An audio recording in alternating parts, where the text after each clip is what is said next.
Hey y'all, welcome back. If you're new here, my name is Morgan, and here we do all things spooky. Whether that be reading scary stories like I'm doing today, or reading scary. Why did I say reading again? Talking about scary books, scary movies, my own paranormal experiences. It's a fun time if I do say so myself, and if that sounds cool, I would love to have you. I do post every single day. Monday through Friday is nothing but scary stories that you guys send in to me. And Saturday and Sunday we switch it up a little bit, but stay within that spooky content niche. Please check out the description below. You will find podcast episode links, where to send in your scary stories, and my social media links. So with all that being said, let's read some scary stories. I'm definitely a skeptic when it comes to the paranormal, which makes me think that some of these strange things I've experienced weren't just some strange occurrences. A few months ago, when I was having dinner with my parents and we were just talking, we noticed a tapping noise from our coffee table. We saw a Coca-Cola bottle slowly rolling back and forth. Being immediately a bit put off by this, I tried to see what could be moving it and move some stuff around it. I turned on the fan and moved the table a bit, just out of chance if it had something to do with it, but whenever we left it alone for a few moments, it'd start rolling back and forth again. Even then, I wanted to say that it was just something weird with that bottle, but I wouldn't pick it up or move it for some reason. My parents and I tried laughing it off, but I could tell they were as uneasy as I was. Later that night, after my parents went to bed, I'd stayed up to work on some overdue schoolwork when the bottle began rolling back and forth again. I was alone except for my dog, who literally couldn't care less about anything if she tried. God bless her. I shot my mom a text and asked if she could hear rolling back and forth. The walls in our home are fortunately, paper thin. She texted me back that she could, and as I began to text her back, the bottle rolled completely off the table and towards one of the walls of our living room. I know it was just some strange bottle, but I remember being genuinely afraid. Less because of the actual bottle, and more just because of the feeling I got when it was happening. I'd never really experienced paranormal sort of things until my family and I moved to our new home in 2021. It didn't feel like the sort of stuff you'd see in The Conjuring, but it always leaves me feeling uneasy to remember. That reminds me of something that happened to me. I feel like I've told this story on here. I've definitely told it on TikTok. But one day, so the setup of my childhood home, there's a kitchen. Gigi, you cannot climb on the mic, baby. I know that's all you want in this world, but you can't. I can't let it happen. No. Gigi? So the layout of my childhood home was you'd have the living room, and there was a counter separating it. We called it like the bar area, and then you'd have the kitchen. So when you were sitting in the living room, you could see that bar area and into the kitchen. Well, one day I had a friend over, and we were on the living room watching TV, and I don't remember who, but one of us happened to look over at this counter where an empty, dry, like one of those tall plastic cups sat, and we watched it slide from one end to the other. There was no condensation causing this. It was not tilted in any way. It didn't happen with anything else. But with this cup, it would go on to happen like 3 more times after this. And it was the creepiest thing, and we could not explain it away. Anyways, bonus stories. That made me think of that. Next story. I live in Arizona, not really near any woods, but I do have one spooky story that really sticks with me. I was around 7 to 9 years old when this happened. My whole life I've gotten dreams about ghosts and demons and monsters. I was raised religious, but no longer believe or practice, so I was always taught to fear those creatures. I had just woken up, so it was really early in the morning. My family was all in the kitchen because my mother was making breakfast. I could hear her voice and smell the bacon. I knew for a fact she was in the kitchen, but even so I looked across the hallway from my room and saw my mother standing in the doorway of her room. It looked just like my mother, but it had this weird brown hue to it, kind of like an old photo. I called out to my mother and heard her answer from the kitchen. As I stared at this thing that looked just like her, then it just sort of walked out of sight into her room. I ran to my mother to tell her what I saw and how scared I was. She, of course, didn't believe me. I never found out what it was or if it was even real. So, did anything else happen after that? I'm assuming not. I feel like you would have included it. So that means it was probably not a mimic. It's probably just something passing through. But to me, that kind of sounds like a timeline or like residual energy situation. Not even like paranormal in the traditional sense. I don't know, though. That's really creepy. Alright, next story. Hi, Morgan and kitties. Perry, you want to come say hello? Perry! Come say hello. Come here. Come on. Theory. I was watching your most recent podcast, or Haunted Objects episode, when you were talking about the medicine cabinet and the dolls. Is it possible that the woman in the medicine cabinet may have been correlated as well to the fire and the flood? Like maybe the woman was confused about where she was and she was trying to possibly get out, which is why she may or may not have set the water heater on fire, and when it technically failed, she tried to flood. I'm sure the dolls were somehow coordinated as well. I hope this makes sense. Please do share with your husband. I never really considered the fact that that woman could be involved. I feel like I should let me briefly tell what happened. So a brief story on the dolls. I'm pretty sure I've done like an entire deep dive on everything that happened with them, and if I did and if I find that video, I'll link it. But I grew up on a very haunted farm. My dad had lived there his entire life. His old childhood home is like falling apart. No one lives in it. It's just kind of on the property. Well, my dad was like, we're going to have to tear down that house because it's a hazard for the cows. And he still hasn't, but he was going to soon after when this was a thing. And I went up there to get some pictures of the house and to go through it to make sure none of my family stuff was in there that I didn't want to get broken when they destroyed it. So anyways, my husband and I are going through this house, and we find this like pile of old porcelain dolls in a room under the stairs. I took them for some reason. No one in my family knows who they are. No one in my family knows whose they are. No one had seen them before, which is strange. I wonder, honestly, if someone, because the house isn't locked up or anything, if someone was having some bad luck with these dolls and just like put them in an abandoned house. But anyways, I bring them home. I put them under the stairs. A lot of paranormal activity ensues in my house, and then our house catches on fire and floods, and everything keeps going until we put the stuff outside.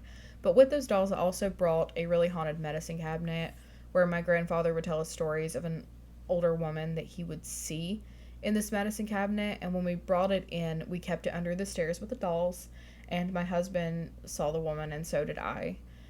I mean, it could be her. I don't know why I never picked up on the fact that it might be her. I never really got that vibe, but it could have been, because I always got the feeling that she was pacing up and down the stairs because she didn't know where she was and she was confused, and that was on me for not explaining it to her immediately. But it very well could be. That makes sense. Anyways, let's get into the story. Sorry I got sidetracked onto mine. I just felt like you needed a little bit of explanation. This story is from my old house, and I just recently moved from a house that was horrible overall.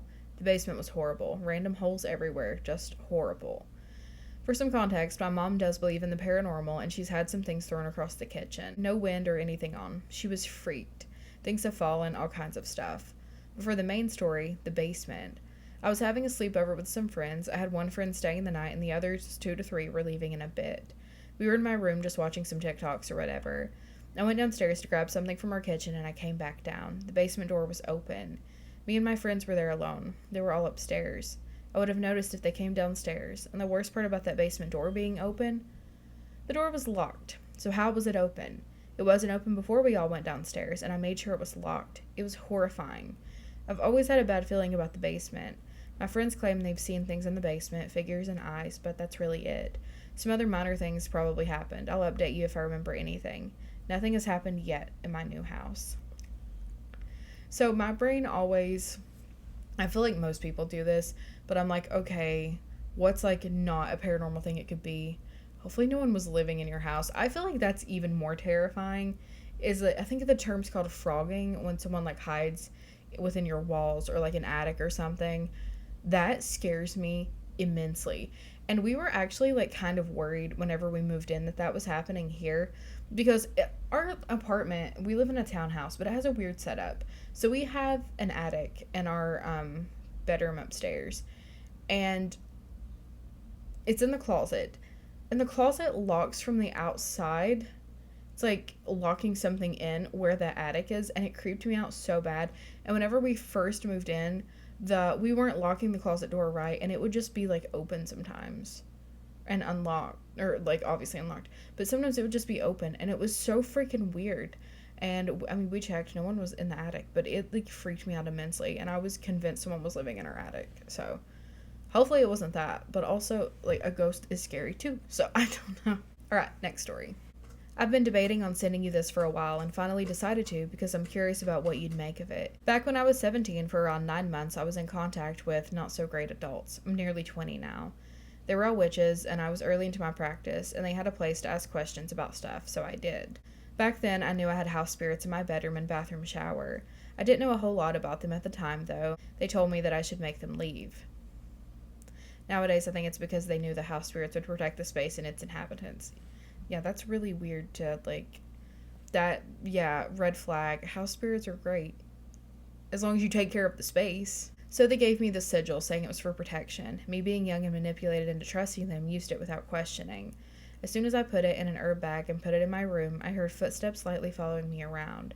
Something that I'd never had happen before. What sigil was it? Do you remember what it looked like? Obviously, you probably don't want to, draw it, but, can you describe it? Maybe they did in this. I asked them, and they said that that was normal, that the sigil would handle it. Again, I trust them to the point of calling them parental titles that I believed in. A little while after that, I started feeling watched and feeling things around the house, like your eyes being closed, but you feel someone else is in the room. And one day I was in my bed reading when out of the corner of my eye I see a tall shadow figure walk down the hall, pause at my door for a split second, and duck into the bathroom. I assumed it was the bathroom house spirit at the time, but I don't believe it was him now. He's always just been chill existing in the shower, not moving around and staring at me. Plus, I've never seen him. However, over time, he did start feeling angry at something and aggressive to it. Now I think not at me, but at whatever I was tricked into letting in. I think he knew it was no good and wanted it out. Another time I was showering at night and looked at the shower wall and saw the shadow of the shower curtain had a head peeking over it, before ducking out of sight. A few months later, I realized something was up with the two adults who gave me the sigil and went no contact. I threw out the sigil and all the activity stopped. Around a year or so later, I did a banishing spell just to be safe, and it's been fine ever since. I think it was a sigil because a friend who was also in contact with these people had the same things happen with the same sigil, and then it stopped after getting rid of it. I later saw a video talking about watcher entities, and it matched up to the energy and vibes of this thing. That's all I remember for now, so I'll leave it there.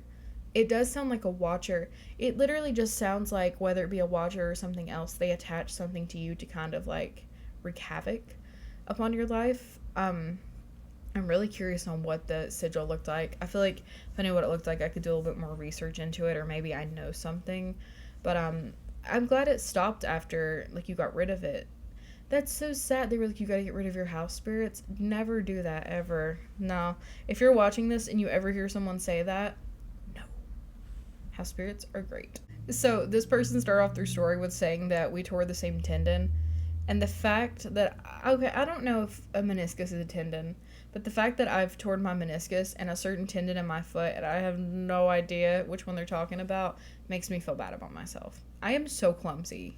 Ever since I was very young, this first story from them is titled Dream Catchers. Ever since I was very young, I had horrible, vivid nightmares. These nightmares were often gory and not something a normal 4-year-old would dream.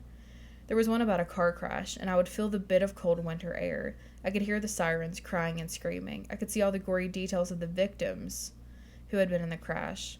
I could smell gasoline smoke, and not to be morbid, but blood. I'd end up waking up screaming in terror once every single night until I was 8 or 9. It would be 3 or 4 times a night. My mom was on the phone with my dad, and he was a truck driver at the time. I was doing my homework when I heard my name and very hushed from my mom.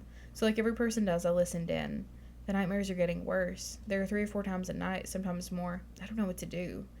I was sadly too far away to hear my dad's reply. Their conversation then changed to normal things of how are you and I miss you. Christmas that year, my dad had given me a fairly large box, and he said, this should help your nightmares. I opened it, and it was a dream catcher, but not like I'd seen before. Dad explained it to me. It's a dream catcher and a medicine symbol. He was going to get me another stuffed animal, but stopped by a reservation to get my mom some earrings, as her birthstone is turquoise. I'm not sure how he got into the conversation of my nightmares, but somehow he did. I still have it in my room and haven't had nightmares since. The time I wasn't sleeping with it in my room was when I had to switch rooms. That's when the sleep paralysis started. And I refuse to sleep in a room without it. I bet that is a powerful dream catcher.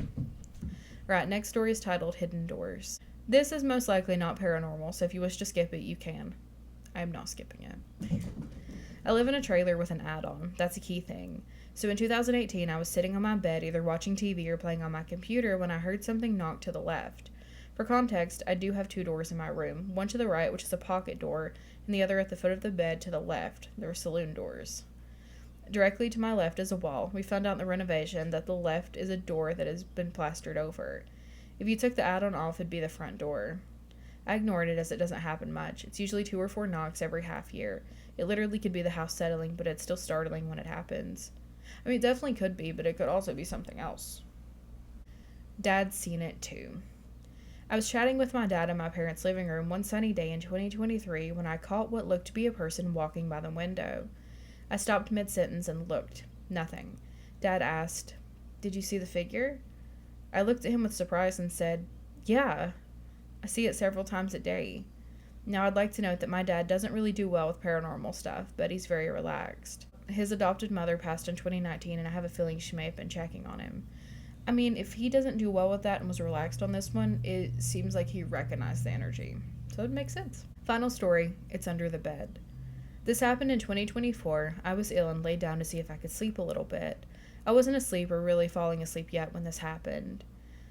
I had laid down and closed my eyes, was trying to relax. My left hand was just a little off the side of the bed. I felt, I kid you not, something that felt like a hand slap my palm, almost like a high five. The way the fingers were against my arm had to come from under the bed.